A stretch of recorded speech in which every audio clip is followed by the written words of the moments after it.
Oh no, Mary Jane. You seem to have a symbiote all over you. Maybe they will need to use a sonic boom to Hello, and welcome to tonight's episode of My Mum Said I Could Watch It. This one is going to be on Cool World. It's not so much a mum's film. Technically, I would have been old enough to see this. This is the height of blockbuster Ballum, bringing itself to the fore. This film came out December 1992, so I'm strongly suspecting I would have seen it. I did not see it in the cinema. It would have been 1993, so I would have just been old enough, 15-ish. It wouldn't have been a big deal. However, I do think it's worth pointing out that this film's main memory, pre-film, was it was everywhere. It was everywhere. And by everywhere, I mean on the back of every Vertigo comic. It was on the back of every Vertigo comic, and it was a weird mishmash of a film. For those of you who don't know it, ultimately there is Who Framed Roger Rabbit, with the big embargo being, if you fuck Jessica Rabbit, you will implode reality in a Ghostbusters fashion. That's it.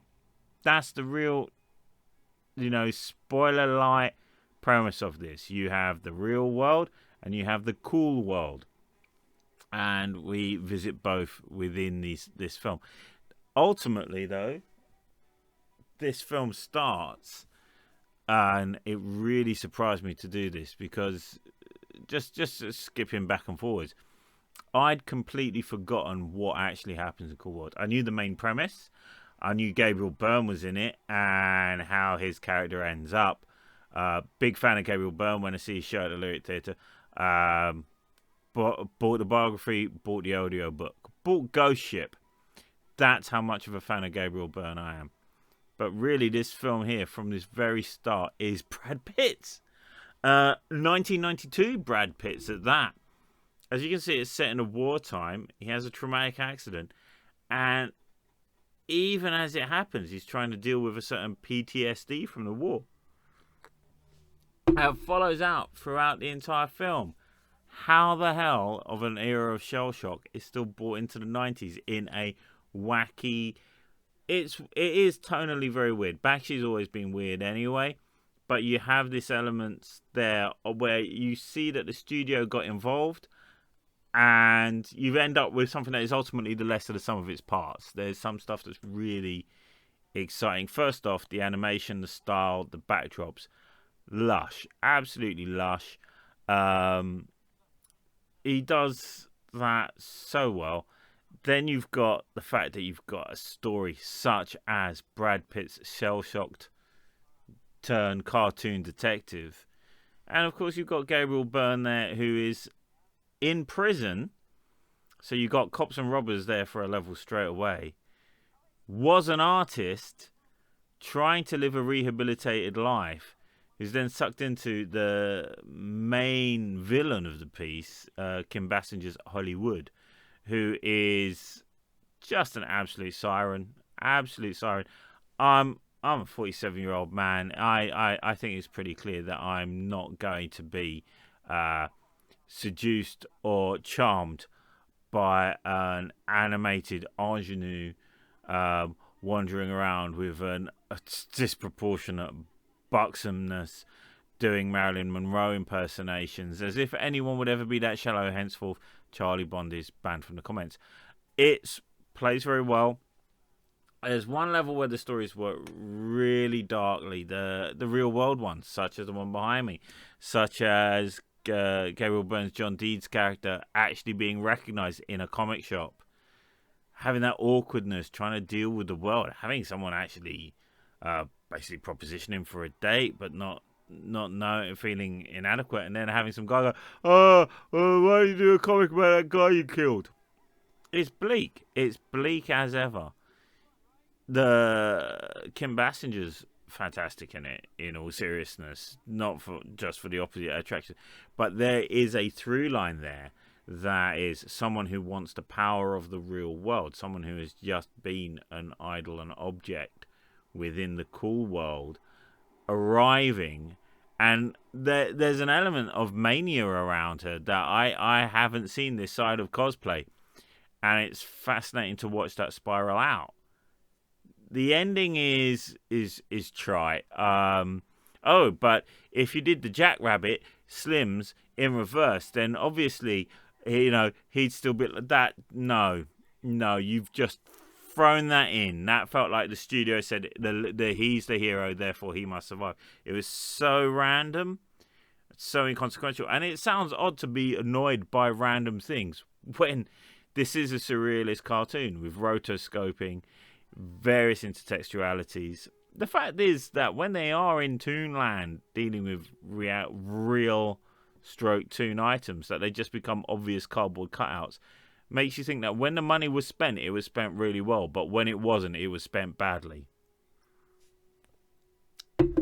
It chomps in some good hour and 50s, and frankly, I will admit that it does have some sort of longueurs to it. If you're not a fan of the animation, you're not going to buy in. If you're not a fan of surrealism, you're not going to buy in. If you can get behind those, then you're going to get behind this film, the triptych of Bassinger, Byrne, and Pitt. Bassinger, Byrne, and Brad would have sounded so much better, but here we are. You will totally enjoy the film. I don't think it's something that you should really search out unless you're a massive cartoon aficionado. This is for completists, as much for Bakshi's career as it is for that weird, nebulous era of cartoon comic book movies. Of this sits there with the hyper stylization of Dick Tracy. Batman's been and gone. This is not The Crow by any means, but what it is solidly colourful, is beautifully entertaining, and the fact that it's got a soundtrack by David Bowie makes you wonder what actually happened in the studio. Like I say, there is a really gritty film here that is dying to get out. Yet there is also a very surrealistic, hypertextualized cartoon world that is just audacious to behold. But it's still less than the sum of its parts. Put it on. See it. This is on Sky, hence why it's managed to bump its way into the chart here now. But otherwise, if you're looking for a film like this, I mean, it's better than Evil Toons. It is better than Evil Toons, but it is no Roger Rabbit, and it's certainly no Monkey Bone. Okay, although I suspect that without this, Monkey Bone wouldn't exist. So, get a chance, stick it on an afternoon. It is funny. It is highly innuendacious.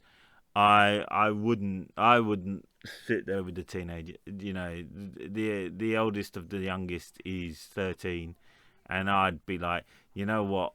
It's not that he couldn't watch it. I dare say I could have watched it at 13, but there are certain things of Uncle Barometers where you go, it's not that he can't watch it. It's just that I'm not having a conversation about it.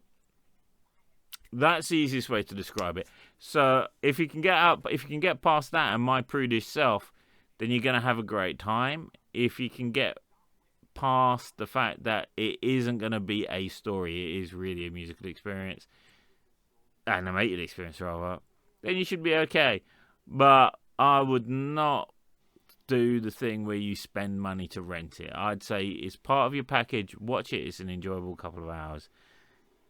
Money, you've got to be really into animation and be looking at doing animation and small press and all of that, and avoiding the hell out of AI. So for that alone, I'd say it was a great watch for me. For you, I'd be a bit more reserved about revisiting it. Until next time, that's Rob Deb. My mum said you could watch it and get some Fruit Loops. Bye.